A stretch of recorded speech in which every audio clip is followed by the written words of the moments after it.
एक ओंकार सतगुर प्रसाद। श्री मुखवाक पातशाही 10वीं दोहरा। नमस्कार श्री खड़ग को करो सो हित चित लाए, पूर्ण करो ग्रंथ है तुम मोहे करो सहाय। त्रिभंगी छंद। श्री काल जी की उस्तत। खग खंड बेहंडंग खल दल खंडंग आतरण मंडंग बरबंडंग भुज दंड अखंडंग तेज प्रचंडंग ज्योत अमंडंग भान प्रभंग सुख संताकरणंग दुर्मत दरणंग किल बिखारणंग आसरणंग जय जय जगकारंग श्रेष्ठ उबारंग मम प्रतिपारण जय तेगंग। वाहिगुरु जी का खालसा वाहिगुरु जी की फतेह। दस दा नाम Randhir Singh from battlefield mechanism. So आप सब का साडे चैनल के उत्ते स्वागत है। सो अज आप जिस टॉपिक की गल करन जा रहे हैं उसका सिरलेख आप देख सकते हाँ कि इंपोर्टेंस ऑफ शस्त्रस इन सिक्खी या इंपोर्टेंस ऑफ वैपन्स इन सिक्खी। सिक्खी दे विच शस्त्रां दी महत्ता, शस्त्रां दी की महानता है, शस्त्रां नूं सिक्खी दे विच किस चीज़ का दर्जा दिता गया है। सो उस तो पहला आपां गल करिए एक कॉमन सिनैरियो दी। जदों भी आपां चार तख्त जो अपने स्ट्रक्चरल फॉर्म दे विच मौजूद ने अते पंजवां तख्त श्रोमणी पंथ अकाली बुढ़ा दल चलदा वहीर चक्रवर्ती, जदों भी आपां दर्शन मेला करते हाँ, इन्हां नूं वेखदे हाँ, उत्थे नतमस्तक होण लई जाने हाँ, आपां नूं की देखण नूं मिलदा है? श्री गुरु ग्रंथ साहिब महाराज जी का प्रकाश अते तख्त श्री हजूर साहिब अते श्रोमणी पंथ अकाली बुढ़ा दल श्री दसम महाराज श्री सरलो महाराज जी का प्रकाश भी करता है। सो आपां नूं होर की देखण नूं मिलदा है? उत्थे महाराज दे तख्त तो उपर शस्त्र प्रकाश हुंदे हन। सो वो क्यों हुंदे हन?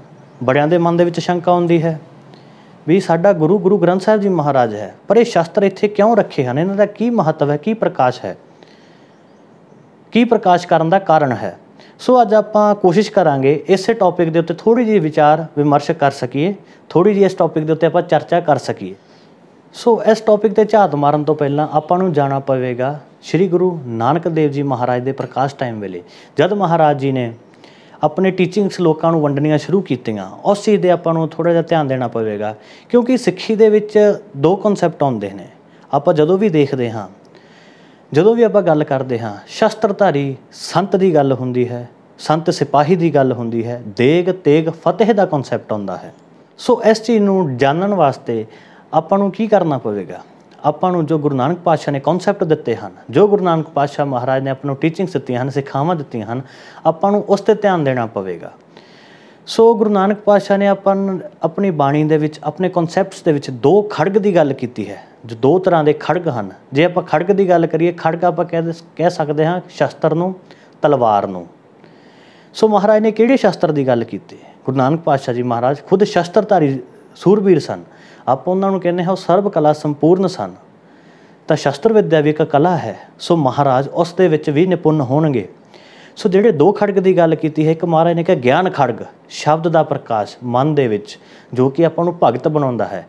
दूसरे नंबर पर महाराज ने कहा है लोह खड़ग, एक शस्त्र जो शस्त्रधारी सूरमा छतरी पंथ जो है उसकी निशानी है। हुण बहुत लोगों के दिमाग दे विच गल आवेगी कि सचमुच गुरु नानक पातशाह जी शस्त्रधारी सन। जी, महाराज जी ने 4 उदासियां कीतियां हैं। महाराज जी खुद शस्त्रधारी योधे सूरबीर रहे हैं। सीना बसीना गल चलती आ रही है कि तिब्बत के इलाके दे विच गुरुद्वारा साहिब है जिथे गुरु नानक पातशाह साहब महाराज जी का तेगा अज भी मौजूद है। महाराज अपने नाल खड़ग अते एक सलोतर, जिन्हों आपां एक टाइप की डांग भी कह सकते हाँ, वो महाराज उदासियां वेले अपने नाल रखते सन। जिस तो आपां क्लीयर हुंदा है इतिहासिक सबूत दे नाल कि महाराज अपने नाल शस्त्र रखते सन। सो भगती अते शक्ति के कॉन्सैप्ट नूं स्ट्रोंग करने वास्ते जिथे महाराज ने स्पिरिचुअल लैवल ते आपां नूं नाम सिमरन बाणी दित्ती, उत्थे फिजिकल लैवल के उत्ते शक्ति के लैवल के उत्ते शरीर नूं तैयार करने वास्ते श्री गुरु अंगद देव जी महाराज ने मल अखाड़े शुरू किए, यानी कि रैसलिंग नूं सिੱਖੀ दे विच सिੱਖਾਂ नूं इंट्रोड्यूस किया ताकि आप फिजिकल लैवल ते भी स्ट्रोंग रह सकीए। इस तो बाद जो शस्त्र विद्या का कॉन्सैप्ट आपां नूं दोबारा सिੱਖੀ दे विच देखण नूं मिलदा है, वो श्री पंचम पातशाह महाराज गुरु अर्जन देव जी महाराज जी के विआह वाले दिन की साखी है। गुरु अर्जन देव जी महाराज जी के विआह वाले दिन की होया, उन्होंने सहुरा परिवार ने महाराज जी नूं ट्रिक करने वास्ते की कीता, एक दरख्त नूं उपरों कटता जिहदी जड़ हजे भी जमीन दे विच मौजूद सीगी अते महाराज जी नूं किला पुट्टण वास्ते कहा। महाराज जी जाणी जाण सन। महाराज जी ने की कीता, महाराज जी घोड़े ते सवार हुए, हत्थ दे विच नेजा लैके महाराज जी ने कला का प्रदर्शन ऐसा किया कि समेत जड़ किला पुट के रख दिता। जिस तो आपां नूं इह देखण नूं मिलदा है कि महाराज बली सूरमे सन अते शस्त्र विद्या दे विच निपुण सन। ਪੰਚਮ ਪਾਤਸ਼ਾਹ ਦੀ ਸ਼ਹੀਦੀ ਤੋਂ ਬਾਅਦ ਪ੍ਰਤੱਖ ਰੂਪ ਦੇ ਵਿੱਚ ਸ਼ਾਸਤਰ ਸਿੱਖੀ ਦੇ ਵਿੱਚ ਇੰਟਰੋਡਿਊਸ ਹੋਏ।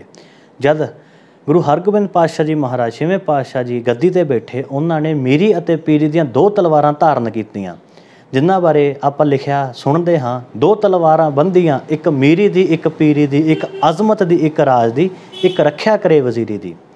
ਮਹਾਰਾਜ ਨੇ ਸ਼ਸਤਰ ਦਾ, ਭਗਤੀ ਅਤੇ ਸ਼ਕਤੀ ਦਾ ਕਨਸੈਪਟ ਨੂੰ ਪ੍ਰਤੱਖ ਰੂਪ ਦੇ ਵਿੱਚ ਸਿੱਖੀ ਦੇ ਵਿੱਚ ਦੱਸ ਦਿੱਤਾ ਕਿ ਸ਼ਕਤੀ ਅਤੇ ਭਗਤੀ ਨੂੰ ਵੱਖੋ ਵੱਖ ਕੀਤਾ ਨਹੀਂ ਜਾ ਸਕਦਾ। ਗੁਰੂ ਹਰਗੋਬਿੰਦ ਪਾਤਸ਼ਾਹ ਜੀ ਮਹਾਰਾਜ ਨੇ ਹਾਈਐਸਟ ਟੈਂਪੋਰਲ ਵੈਲਿਊ ਇੱਕ ਸੀਟ ਇਸਟੈਬਲਿਸ਼ ਕੀਤੀ, ਅਕਾਲ ਬੂੰਗਾ, ਜਿਸ ਨੂੰ ਆਪਾਂ ਅਕਾਲ ਤਖਤ ਦੇ ਨਾਮ ਨਾਲ ਵੀ ਜਾਣਦੇ ਹਾਂ, ਜੋ ਕਿ ਸਿੱਖਾਂ ਦੇ ਵਿੱਚ ਮੀਰੀ ਅਤੇ ਪੀਰੀ ਦੇ ਕਨਸੈਪਟ ਦਾ ਸਭ ਤੋਂ ਵੱਡਾ ਪ੍ਰਤੀਕ ਹੈ।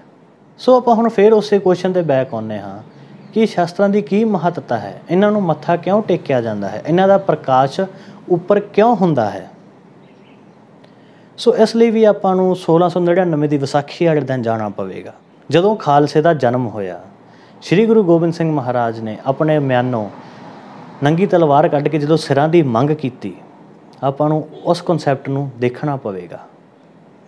ਇੱਕ ਸਿੱਖ ਦਾ ਜਨਮ ਕਿਵੇਂ ਹੁੰਦਾ ਹੈ? ਸਿੱਖ ਦਾ ਜਨਮ ਹੋਇਆ ਹੈ ਸ਼ਬਦ ਤੋਂ, ਅਕਾਲ ਦੀ ਵਿਚਾਰਧਾਰਾ ਤੋਂ, ਜੋ ਕਨਸੈਪਟ ਆਪਾਂ ਨੂੰ ਸਪਿਰਿਚੁਅਲ ਰੂਪ ਦੇ ਵਿੱਚ ਸ਼੍ਰੀ ਗੁਰੂ ਗ੍ਰੰਥ ਸਾਹਿਬ ਦੇ ਵਿੱਚੋਂ ਮਿਲਦੇ ਹਨ। ਅਤੇ ਖਾਲਸੇ ਦਾ ਜਨਮ ਕਿੱਥੋਂ ਹੋਇਆ ਹੈ? ਖਾਲਸੇ ਦਾ ਜਨਮ ਉਸੇ ਵਿਚਾਰਧਾਰਾ ਅਤੇ ਨਾਲ ਇੱਕ ਸ਼ਸਤਰ ਜੋ ਖੰਡਾ ਹੈ, ਉਸ ਦੇ ਵਿੱਚੋਂ ਹੋਇਆ ਹੈ। ਸੋ ਖਾਲਸੇ ਲਈ ਸ਼ਬਦ ਅਤੇ ਸ਼ਸਤਰ ਦੋਨੋਂ ਪੀਰ ਹਨ। ਸੋ ਇਸ ਕਨਸੈਪਟ 'ਚੋਂ ਫਿਰ ਕੁਐਸਚਨ ਅਰਾਈਜ਼ ਹੁੰਦਾ ਕਿ ਸ਼ਸਤਰ ਕਿਉਂ? ਸਾਹਿਬ ਸ਼੍ਰੀ ਗੁਰੂ ਗੋਬਿੰਦ ਸਿੰਘ ਜੀ ਮਹਾਰਾਜ, ਕਲਗੀਧਰ ਪਾਤਸ਼ਾਹ ਜੀ ਮਹਾਰਾਜ ਸ਼ਸਤਰਾਂ ਨੂੰ ਆਪਣਾ ਪੀਰ ਮੰਨਦੇ ਹਨ। ਮਹਾਰਾਜ ਕਹਿੰਦੇ ਹਨ ਜੋ ਸ਼ਸਤਰ ਹਨ ਉਹ ਅਕਾਲ ਪੁਰਖ ਦੀ ਸ਼ਕਤੀ ਦੀ ਫਿਜ਼ੀਕਲ ਮੈਨੀਫੈਸਟੇਸ਼ਨ ਹਨ, ਅਕਾਲ ਦਾ ਰੂਪ ਹਨ। ਸ਼ਸਤਰ ਜੋ ਅਕਾਲ ਕਾ ਹੁਕਮ ਹੈ ਉਸ ਦਾ ਪ੍ਰਤੀਕ ਹਨ। ਮਹਾਰਾਜ ਆਪਣੀ ਬਾਣੀ ਵਿੱਚ ਕਹਿੰਦੇ ਹਨ, ਅਸ ਕਿਰਪਾਨ ਖੰਡੋ ਖੜਗ ਤੁਪਕ ਤਬਰ ਅਰ ਤੀਰ ਸੈਫ ਸਰੋਹੀ ਸਹਿਥੀ ਯਹ ਹਮਾਰੇ ਪੀਰ। ਮਹਾਰਾਜ ਕਹਿੰਦੇ ਇਹ ਜਿੰਨੇ ਪ੍ਰਕਾਰ ਦੇ ਸ਼ਸਤਰ ਹਨ, ਸੈਫ, ਤੇਗ, ਤਲਵਾਰ, ਅਸ, ਤੁਪਕ, ਬੰਦੂਕ ਹੋ ਗਈ, ਅਨੇਕਾਂ ਤਰ੍ਹਾਂ ਦੇ ਸ਼ਸਤਰ ਜਿੰਨੇ ਵੀ ਹਨ, ਇਹ ਸਾਡੇ ਪੀਰ ਹਨ। ਮਹਾਰਾਜ ਨੇ ਖਾਲਸੇ ਨੂੰ ਸ਼ਸਤਰਧਾਰੀ ਬਣਾਇਆ ਹੈ। ਇਸ ਦਾ ਮੇਨ ਕਾਰਨ ਹੈ ਗਰੀਬ ਦੀ ਰੱਖਿਆ ਕਰਨ ਵਾਸਤੇ ਅਤੇ ਦੋਸ਼ੀ ਨੂੰ ਸਜ਼ਾ ਦੇਣ ਵਾਸਤੇ, ਜ਼ੁਲਮ ਦਾ ਟਾਕਰਾ ਕਰਨ ਵਾਸਤੇ। ਮਹਾਰਾਜ ਆਪਣੀ ਬਾਣੀ ਬਚਿੱਤਰ ਨਾਟਕ ਦੀ ਸ਼ੁਰੂਆਤ ਵੀ ਮਹਾਰਾਜ ਕਰਦੇ ਹਨ। ਮਹਾਰਾਜ ਆਪਣੀ ਬਾਣੀ ਬਚਿੱਤਰ ਨਾਟਕ ਦੀ ਸ਼ੁਰੂਆਤ ਕਰਦੇ ਹਨ, ਨਮਸਕਾਰ ਸ੍ਰੀ ਖੜਗ ਕੋ ਕਰੋ ਸੋ ਹਿਤ ਚਿਤ ਲਾਏ, ਪੂਰਨ ਕਰੋ ਗ੍ਰੰਥ ਹੈ ਤੁਮ ਮੋਹਿ ਕਰੋ ਸਹਾਏ। ਮਹਾਰਾਜ ਕਹਿੰਦੇ ਹਨ, ਨਮੋ ਸ਼੍ਰੀ ਭਗਉਤੀ ਬਡੈਲੀ ਸਿਰੋਹੀ, ਕਰੇ ਏਕ ਸੇਦਵੈ ਸੁਪਟ ਹਾਥ ਸੋਹੀ। ਜੈ ਜੈ ਜਗ ਕਾਰੰ ਸ੍ਰਿਸ਼ਟ ਉਬਾਰੰ ਮਮ ਪ੍ਰਿਤ ਪਾਰਣ ਜੈ ਤੇਗੰ। ਪਾਤਸ਼ਾਹ ਜੀ ਨੇ ਸ਼ਸਤਰਾਂ ਨੂੰ ਪੀਰ ਮੰਨਿਆ ਹੈ ਅਤੇ ਖਾਲਸੇ ਨੂੰ ਵੀ ਸ਼ਸਤਰ ਧਾਰਨ ਕਰਵਾਏ ਹਨ। ਖਾਲਸਾ ਵੀ ਸ਼ਸਤਰਾਂ ਨੂੰ ਅਤੇ ਸ਼ਬਦ ਨੂੰ ਆਪਣਾ ਪੀਰ ਮੰਨਦਾ ਹੈ। ਖਾਲਸੇ ਨੇ ਸ਼ਸਤਰ ਧਾਰਨ ਕੀਤੇ ਹਨ ਗਰੀਬ ਦੀ ਰੱਖਿਆ ਵਾਸਤੇ ਅਤੇ ਜ਼ੁਲਮ ਦਾ ਨਾਸ਼ ਕਰਨ ਵਾਸਤੇ, ਜ਼ੁਲਮ ਦੇ ਨਾਲ ਟੱਕਰ ਲੈਣ ਵਾਸਤੇ। ਖਾਲਸੇ ਨੂੰ ਮਹਾਰਾਜ ਨੇ 5 ਕਕਾਰ ਧਾਰਨ ਕਰਾਏ ਹਨ। 5 ਕਕਾਰਾਂ ਦੀ ਮਰਿਆਦਾ ਦ੍ਰਿੜ ਕਰਵਾਈ ਹੈ। ਸੋ 5 ਕਕਾਰਾਂ ਦੇ ਵਿੱਚ ਇੱਕ ਜੋ ਕਕਾਰ ਹੈ, ਇੱਕ ਕਿਰਪਾਨ, ਜਿਸ ਦਾ ਅਰਥ ਨਿਕਲਦਾ ਹੈ ਕਿਰਪਾ ਦੀ ਆਨ, ਕਿਰਪਾ ਕਰਨ ਵਾਲੀ ਕਿਰਪਾਨ, ਜੋ ਕਿ ਇੱਕ ਸ਼ਸਤਰ ਹੈ, ਜਿਸ ਨੂੰ ਆਮ ਭਾਸ਼ਾ ਦੇ ਵਿੱਚ ਆਪਾਂ ਤੇਗ ਜਾਂ ਤਲਵਾਰ ਵੀ ਕਹਿ ਦਿੰਦੇ ਹਾਂ। ਖਾਲਸਾ ਹਰ ਵਕਤ ਉਹਨੂੰ ਧਾਰਨ ਕਰਕੇ ਰੱਖਦਾ ਹੈ। ਸ਼ਸਤਰ ਬਾਬਤ ਰਹਿਤਨਾਮਾ ਦੇ ਵਿੱਚ ਵਚਨ ਆਉਂਦੇ ਹਨ, ਖਾਲਸਾ ਸੋਏ ਜੋ ਸ਼ਸਤਰ ਨ ਕੋ ਧਾਰੇ, ਖਾਲਸਾ ਸੋਏ ਜੋ ਦੁਸ਼ਟਨ ਕੋ ਮਾਰੇ। ਖਾਲਸੇ ਨੂੰ ਹਰ ਵਕਤ ਤਿਆਰ ਬਰ ਤਿਆਰ ਰਹਿਣ ਦਾ ਹੁਕਮ ਹੈ। ਮਹਾਰਾਜ ਕਹਿੰਦੇ ਹਨ, ਤਬ ਇਨ ਭਨਿਓ ਗਰੀਬ ਨਿਵਾਜ, ਸ਼ਸਤਰ ਨ ਕੇ ਅਧੀਨ ਹੈ ਰਾਜ, ਧੁਨੰਗ ਸੰਗ ਸਾਰੇ ਪ੍ਰਭੂ ਜੀ ਸੁਨਾਈ, ਬਿਨਾ ਤੇਗ ਤੀਰੰਗ ਰਹੇ ਨਹੀਂ ਭਾਈ, ਬਿਨਾ ਸ਼ਸਤਰ ਕੇ ਸੰਗ ਰੰਗ ਭੇਡ ਜਾਨੋ, ਗਾਹੇ ਕਾਨ ਤਾਕੋ ਕਿਤੇ ਲੈ ਸਿਧਾਨੋ, ਇਹੀ ਮੋਰ ਆਗਿਆ ਸੁਨ ਲੇਹੋ ਪਿਆਰੇ, ਬਿਨਾ ਤੇਗ ਤੀਰੰਗ ਨਾ ਦੇਵੋ ਦਿਦਾਰੇ। ਮਹਾਰਾਜ ਕਹਿੰਦੇ ਹਨ, ਜਬ ਹਮਾਰੇ ਦਰਸ਼ਨ ਕੋ ਆਵੋ, ਬਣ ਸੁਚੇਤ ਤਨ ਸ਼ਸਤਰ ਸਜਾਵੋ, ਕੱਛ ਕਿਰਪਾਨ ਕਬਹੂ ਨਾ ਤਿਆਗੇ, ਸਨਮੁਖ ਲੜੇ ਨਾ ਰਣ ਤੇ ਭਾਗੇ, ਸ਼ਸਤਰਹੀਨ ਕਬਹੂ ਨਾ ਹੋਈ, ਰਹਿਤਵੰਤ ਖਾਲਸਾ ਹੈ ਸੋਈ।